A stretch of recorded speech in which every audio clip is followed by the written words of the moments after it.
what better place to start than where it all started in Marbella, the Marbella Club Hotel. It's a good spot. One of my favourite places. Let's just go through a red light.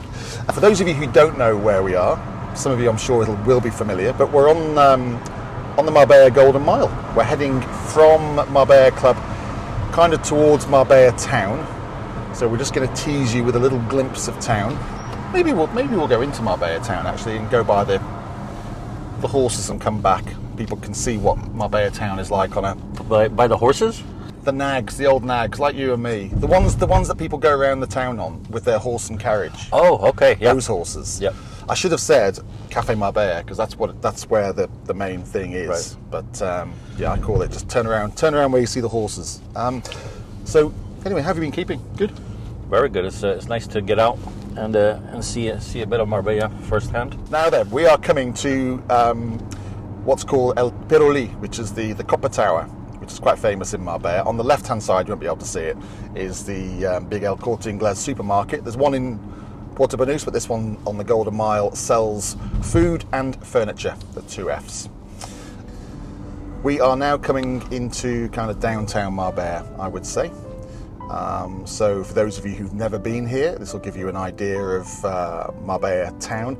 And unlike a lot of places on the Mediterranean, this this place is thriving all year round. There's lots of things to see and do. There's lots of businesses, as I've said.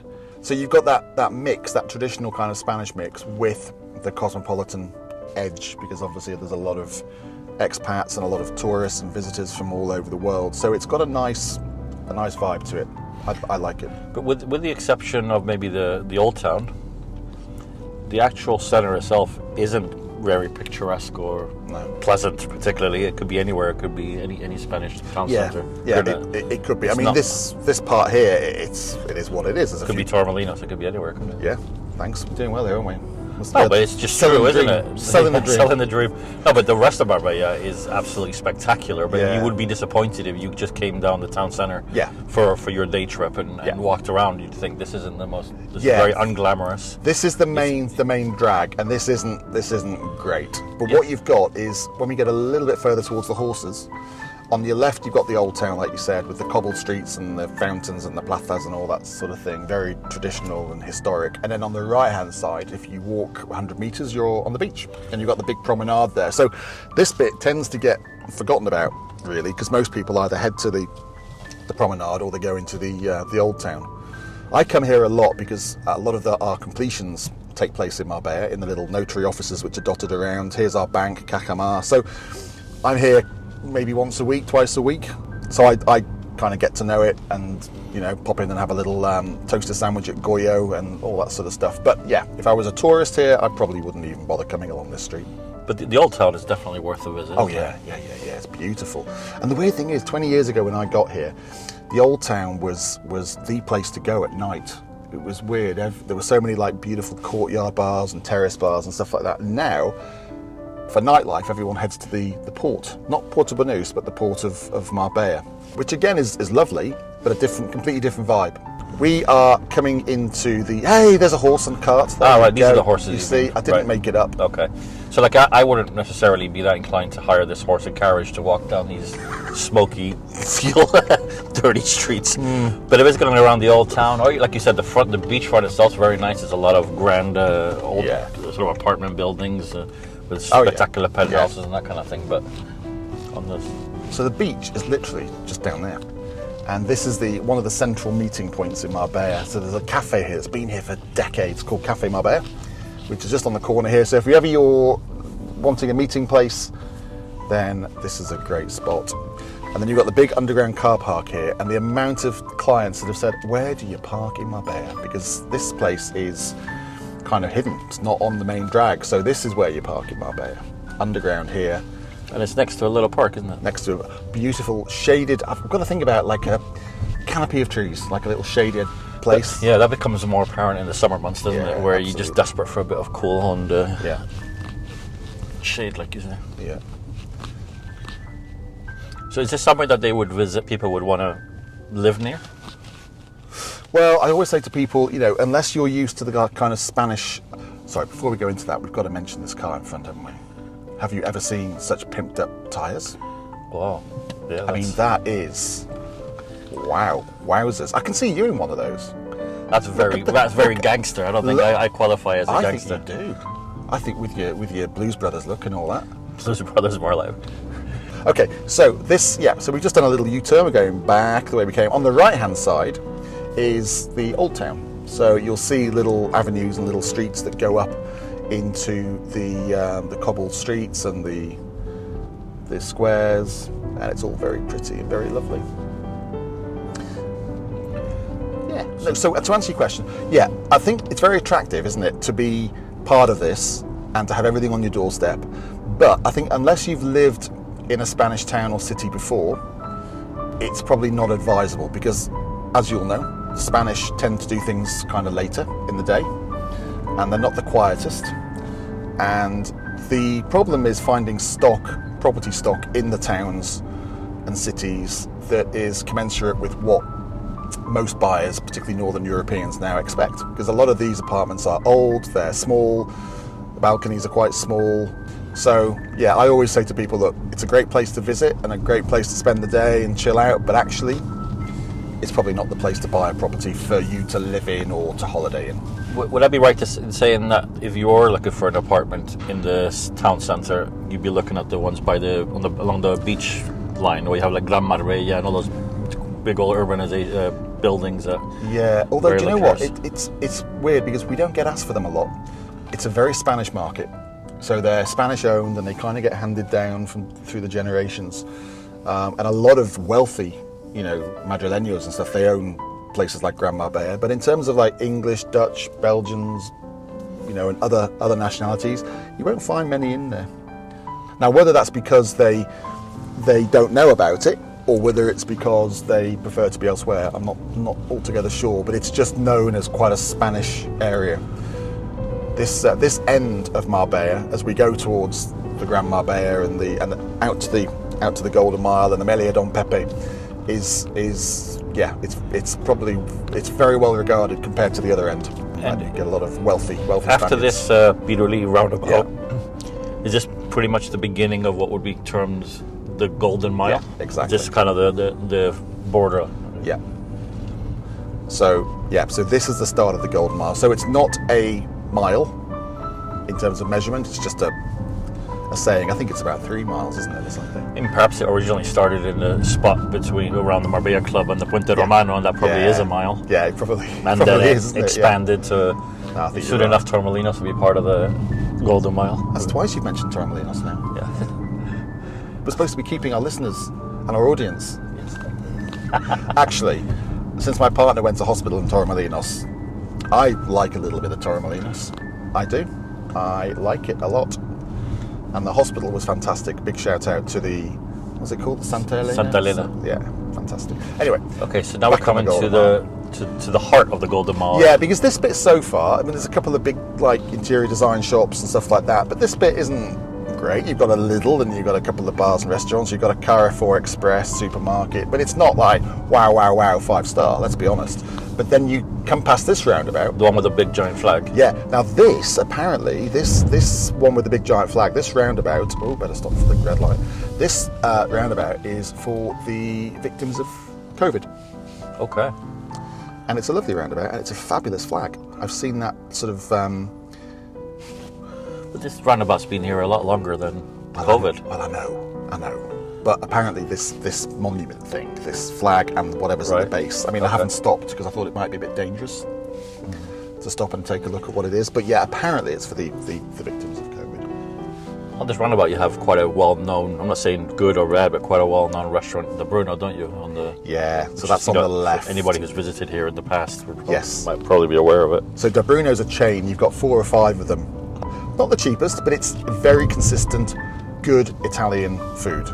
And it's very good service. They're all well trained. It's a nice restaurant. It's a place where you get cloth napkins, and I'm a sucker for that. Cloth napkins? As opposed to paper. Okay. Like the Venta you went to this morning for breakfast. I would imagine you didn't get a cloth napkin. No. Did you get a napkin? No. I'm wearing it. Oh dear. So now we're getting into the kind of the real Golden Mile. So the shops become a little bit more exclusive. A lot of, as I said, a lot of designer furniture stores along here. Some great restaurants. You've got a Danny Garcia, Lobito de Mar, and a few others along here as well. On the left is the Marbella Club Hotel, which is very famous, and where Marbella kind of all started, really. And its sister hotel is the Puente Romano, which is a little bit further up on our left. And they have different feels. The Marbella Club is still fairly traditional. It used to be that you'd have to wear a jacket and tie for dinner and all that sort of stuff. It's a bit more relaxed now, but it's still got a very distinguished air about it. Whereas the Puente Romano is more of a not rich boys playground or anything like that, but a little bit more out there, I would say. A little bit noisier and a little bit younger, Yeah, no? And a little bit. Not so much, because it's still very classy, It's very family, very elegant. Yeah, it's place as well, though, yeah, isn't it? and it's got 10 restaurants or something like that, and Is that more because it has that square which has a lot of flatter. activity at Yeah. night, so therefore Yeah. that's people wouldn't necessarily think of going to the Marbella Club No, for exactly. nightlife, would you? You kind Exactly. of go for a nice meal and Yes, Yes. or lunch or something like that. yes. So Alfredo, so Marbella Club, that's where you take the wife, I have taken the wife and there. Puente Romano is where you take the mistress. That's not going to make the edit, is it? Cut. They're doing a lot of planting. This is going to look lovely, but There is something about Spanish town halls that where they save on blocking potholes and things on the side of the pavement, they love to invest it in their roundabouts and in their sections between roads, don't they? Not a penny spared there. I know, this is great. And these palm trees are amazing. I mean, I'm not sure how practical this is going to be in terms of, obviously they haven't gone for the ones that dangle over, because that's going to take some upkeep, isn't it? Yeah. But this looks very lovely. And obviously this is the jewel in Marbella's crown. This stretch between Marbella Club and Puente Romano, the original Golden Mile, is very well known, very highly regarded. This is where you come. I mean, to buy a house here on the left, Well, a lot of this land, I mean, if you actually Google Earth it, you've got obviously your existing communities and the odd villa here and there, but a lot of this is just land, and it's owned by the Arabs, and they just haven't done anything with it. So it's incredibly expensive real estate, but you can see there's nothing here, But someone will own it, probably, but say for example something that you don't see in the market very often, where Yeah. we just passed the Marbella Club. Uh-huh. Typically, there you might buy a villa, whereas in the Puente Romano you buy an apartment, correct? Yes. But to get a villa in the Marbella Club, A, there's not much stock, and B, it's super expensive. Isn't it? It is. I mean, for something very small, like a little vacation home, villa-wise, you're probably looking at 5 million plus, and it can just go up to, I mean, there is an estate here on the beach, which I think is on the market at about 25, 30 million. So yeah, it's an expensive real estate market. In Puente Romano, yeah, you're right, it's mainly apartments. There are a couple of villas down on the beach, but it's very hard to find any villas beachside unless you've got seriously deep pockets. So what a lot of people do is they end up going just slightly over the road. Well, not slightly over the road. And we had a client, for instance, a Swedish client who's been looking for a little while, and he's just picked up a townhouse in Señorio de Marbella, which is very beautiful, and he paid around €1 million for that. And he can walk down to Puente Romano whenever he wants. In fact, we're going to go up there now and take a little look. And that on the beach side would have been 3 or 4 million. This is Puente Romano that we just passed on the left. On the left, yeah. And then we're coming up to the mosque now. Now, the mosque was donated to the people of Marbella by King Fahd of Saudi Arabia when he was alive. And it's still used. They do Friday prayers. There isn't a call to prayer during the night. Oh no? No, not because of the residents. But you'll hear them kind of rehearsing and doing stuff, and it's quite a haunting sound. Anyone who's been to any Muslim countries will know that it's quite a sight and spectacle. So we're coming up here. This is all walking distance from Puente Romano, and we're coming up into this little area, which is Lomas de Marbella Club. And this area is really well regarded, but your prices are much better than they are on the beach. We sell a lot of properties up here. So the development that I just mentioned where my lovely Swedish client bought, it's just on the right here, Señorio de Marbella. And then on the left-hand side, you've also got a beautiful development called Lomas de Marbella Club Pueblo, which we'll have a look at on the way back. This is rather lovely. So you have a nice long entrance, 24-hour security. And because it's 20, 30 years old, there's a lot of space in this development, and you have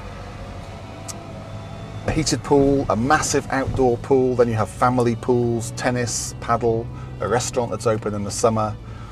So it's a really good package for people who want that Puente Romano lifestyle just down the road, but don't want to pay the Puente Romano prices. Puente Romano is what, 10 minutes walk? 10 minute walk, yeah. So I'm just going to spin around so you can see this is Lomas del Rey, which is it's a development that's been here a while, but this is their last phase that they're developing.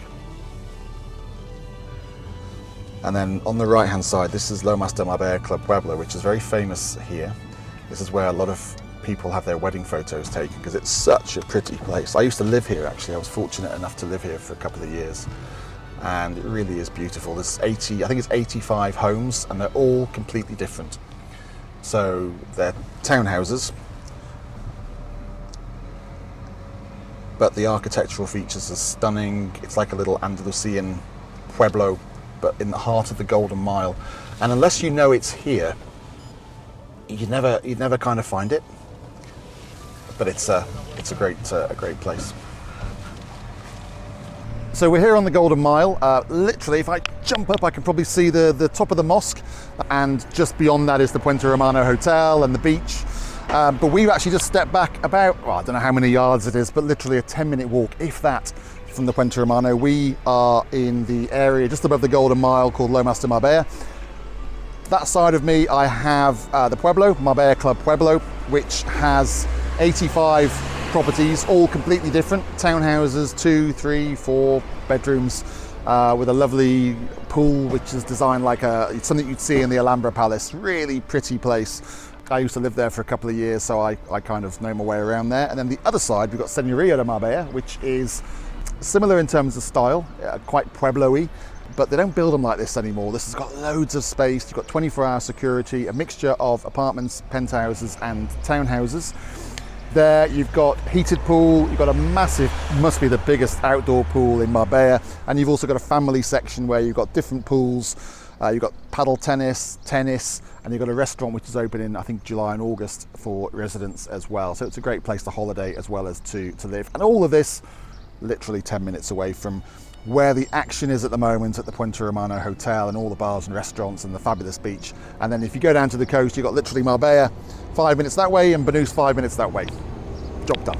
We're going to actually just go over the road here because we've been talking about the Puente Romano. We kind of need to see it, don't we? So I am going to take you over by the tennis club, and then we're going to just park up and I'll show you the promenade. There you go. Promises.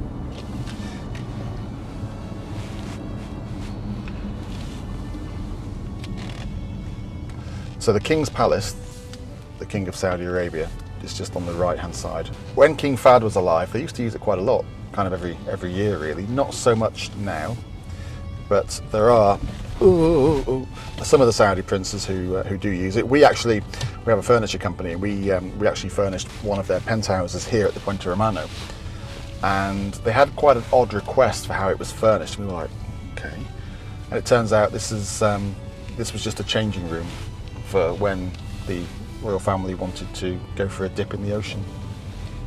Wow, there you go. On our left is the tennis club, the famous Puente Romano Tennis Club, where they recently had a tournament and where they host lots of competitions like the Davis Cup and all that sort of stuff. And where I go for lunch quite a lot, actually. It's a really nice little place. Again, you wouldn't kind of know about it, but it's a lovely facility. It really is, and that's where Novak Djokovic hangs out quite a lot.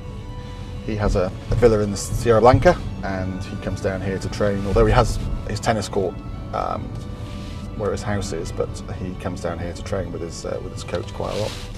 So here we are at the fabulous Puente Romano Tennis Club. not a lot of people know this exists, so unless you come across it or are invited in, then, but it's a great place. I come here a lot, actually. I shouldn't be telling you all my secrets. I come here a lot for lunch. It's not expensive, a nice, light, healthy lunch, and you can watch the world go by. There's lots of practice courts all around here. There's Centre court behind us, which is where they have the big tennis events, and also some of the concerts in the summer they have here as well. And then in terms of properties, we have the Japanese Gardens, the Persian Gardens apartments, which overlook the beach, and then we've got more behind us. So there's, lovely places to live, because you've obviously got this on your doorstep, but you've also got all the bars and restaurants of the Puente Romano Hotel itself. But this is a really nice place. I don't think there's any celebs here today. Sometimes you can see Novak Djokovic hanging out here, training with his trainer. One of my favourite places on the whole coast. This is the Puente Romano Tennis Club. Just been for a quick snack with Alfredo and a few Diet Cokes. Yeah, it's a lovely spot just to hang out, watch the tennis players. And the thing is, it's not like watching tennis being played in a park back in the UK. These guys know what they're doing, so it's actually quite nice to watch. And they have a lot of tournaments here as well, and they also have a few famous people dropping in. I know that Novak Djokovic, who has a villa just up the road, he trains here quite a lot. But I bring clients here quite a lot because it just gives them access to something that they wouldn't otherwise see. You know, normally just up and down the road and stopping off at all the usual points, but this is a little hidden treasure. And it's one of the few places near the Puente Romano that you can get parked. I shouldn't have said that, should I? That's it now. I'm never going to get parked here again. We're just winding our way through the little avenues of the hotel, and hoping that we'll get a car parking spot here. Am I right in saying that's one of the tricky things here is getting parked? Yeah, it is. Although having said that, how about that? Oh, it's a hot one. Here we are at the, where are we? Puente Romano Hotel. Behind we have the Mediterranean. We have the Sea Grill restaurant, which is a lovely place for lunch or dinner if you're out with friends or family or whoever. This is a great place, and this is all part of the Puente Romano. So up towards the main body of the hotel, you've got various bars and restaurants. You've got La Plaza, which has, I think, 5 or 6 different restaurants, and the Nobu restaurant, the very famous Nobu restaurant. And then as you come through the gardens, there's other little hidden treasures, little garden restaurants, and then you come down to the beach, and you've got another several restaurants. You've got the Chiringuito on the beach as well. So it's a really nice spot, very 5-star, very glamorous, lots of birds tweeting, and a guy with a strimmer. What more do you need? So this area behind me, it looks like it's actually the terrace, breakfast terrace for the Nobu Hotel. So within the Puente Romano, there are areas and rooms which are managed by Nobu, which is obviously a worldwide brand. And this one looks like it's the terrace area, and it looks like they've got something coming on the beach as well, which will be quite exciting. But there's lots going on here, lots of little places to eat and drink. You won't be spoiled for choice.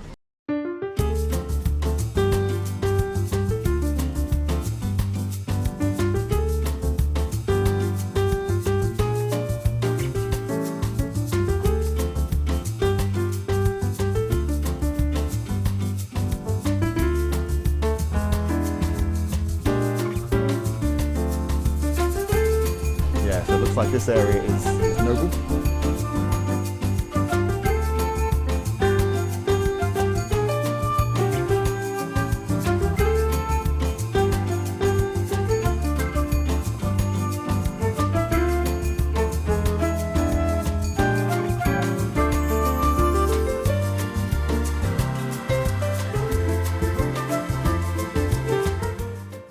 So this is the promenade, which links up pretty much from Puerto Banús all the way to Marbella and beyond.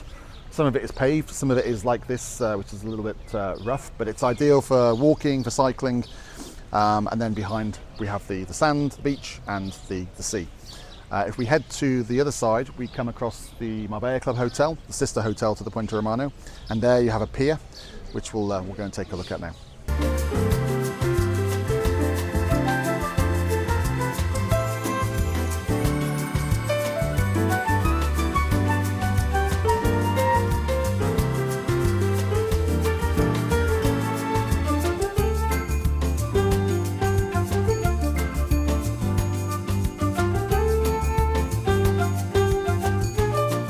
So this is El Chiringuito, which is part of the Puente Romano Hotel. This is a beautiful place to, excuse me, is that a parrot?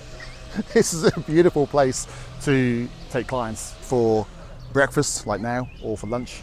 And then if you pan around, you see the sort of views that you get on the beach.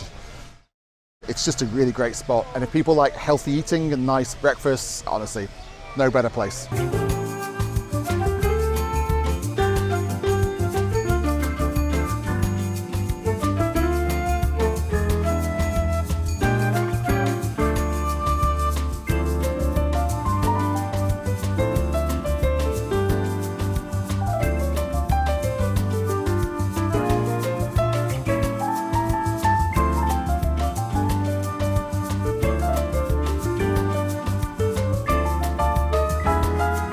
What a great spot. Hey, what a great spot. 20 degrees, breakfast on the beach.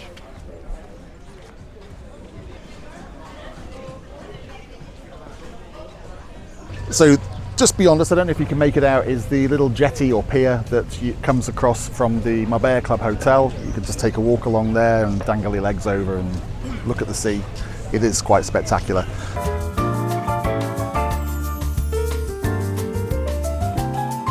Now we are just outside the Marbella Club Hotel. We've just walked along from Puente Romano, along the Golden Mile, on the promenade, and we're here. I'm just looking at this amazing offer, relax and unwind. So you have access to the seawater pool, you can have a 60-minute massage, a lunch, a wellness lunch, whatever that means, maybe a bit less, and a sunbed for €230 per person. Should we do it? Forget, it's Friday, come on, let's do it.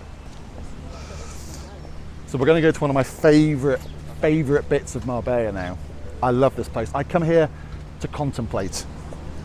Doesn't happen very often.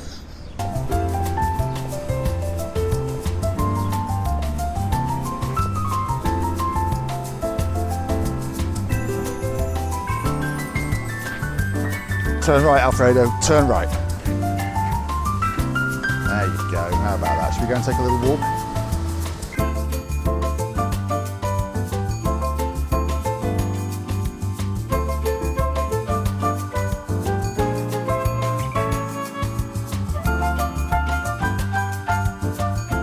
There you go, bit of sand in your toes, the waves crashing in, bit of sea air. Oh, come on.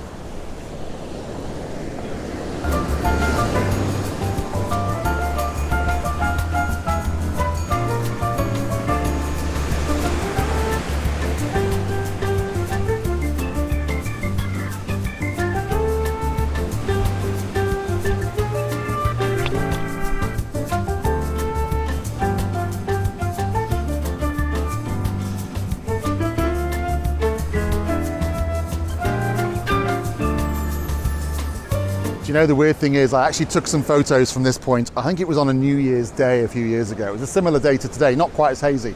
And I took some photos of what you're about to see in a minute. And everyone was like, oh my God, where are you? This looks like the Caribbean. I was like, anyway, I'm sure you'll show the guys and girls where we are. How blue is this sea? Or is it my lenses? It looks turquoise.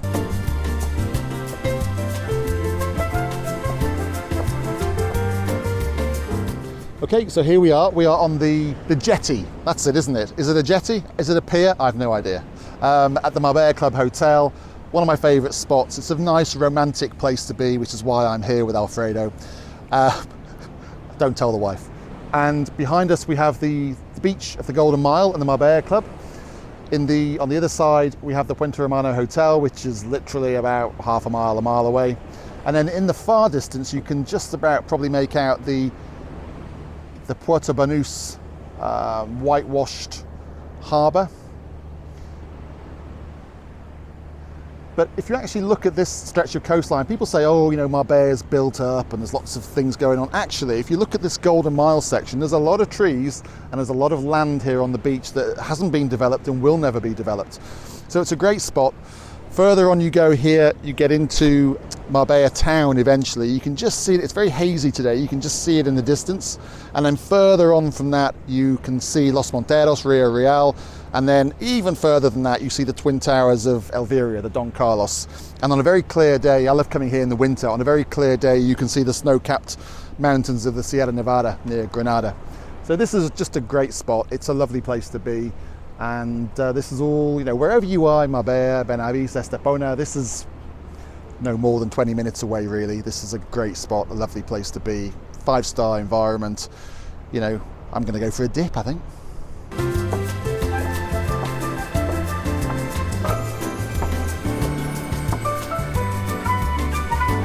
Tempting.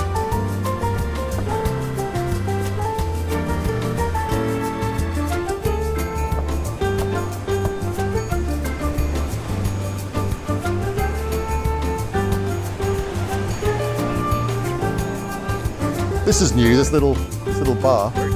Yeah. Oh, isn't it? Isn't it tempting? Yeah.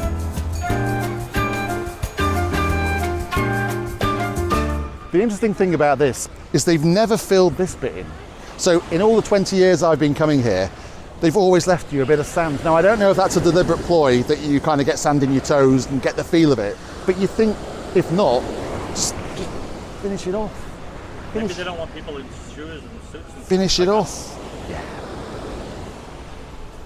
Should we get them a bit of carpet?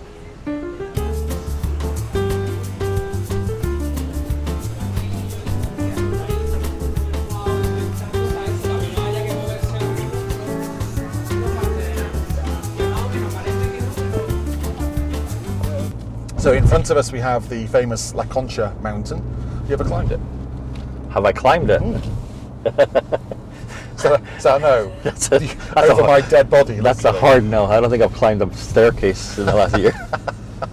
I know people I've seen the photos of friends who've been up there, and it looks very impressive, got to say. So this is this Sierra Blanca we're now? Well, is it or isn't it? Not quite, no. This is the kind of bit between the Golden Mile and Sierra Blanca.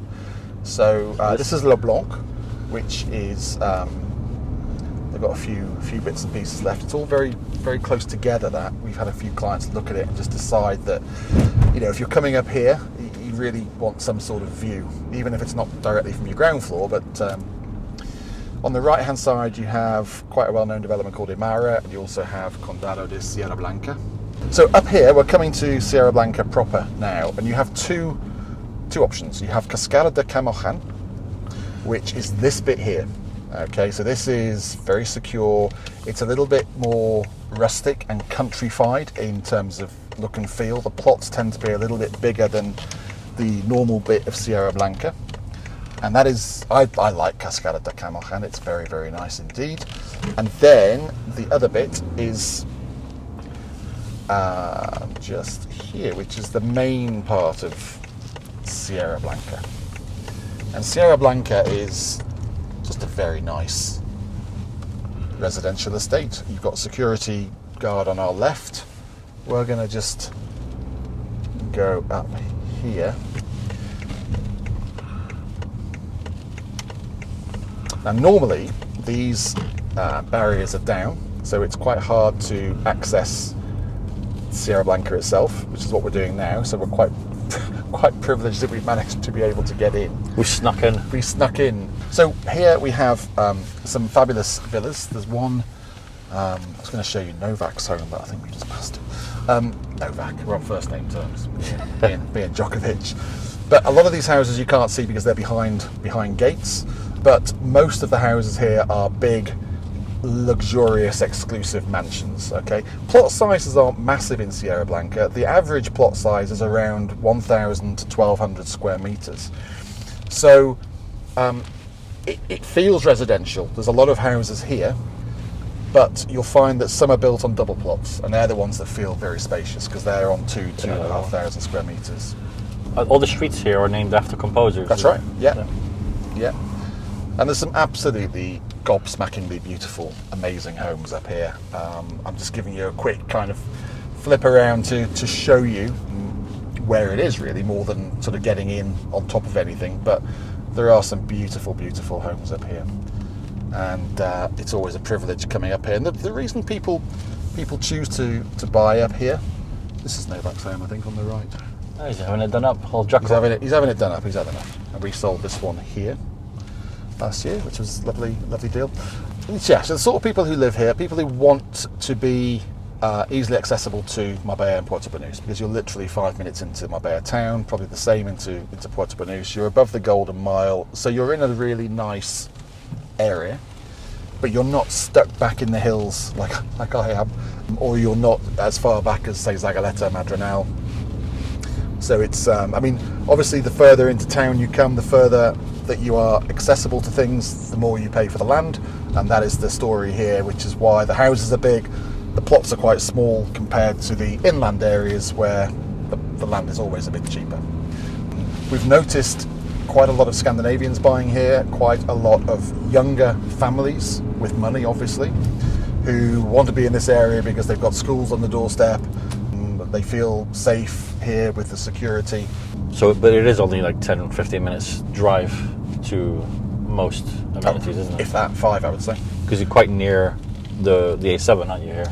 Yeah. Well, easy to access. Yeah, so not in a way where you'd notice the sound of it or noise or anything like that, but exactly. It's a very short drive to it. Yeah, so you can get down onto the coast in less than 5 minutes. You've got access to the highway behind you, probably 5-6 minutes, and then Banús and Marbella are both 5 or 6 minutes away. So it's a really good location, but yeah, you still need a car, but your commute is a short one. The security is soft because all the roads here in Spain are public roads. And I think that might be the problem that they're having with this feature at the moment that we can see with these barriers. That it's a soft security. Now, what they tried to do was they tried to make it that you had to flash your pass to get in or put a code in.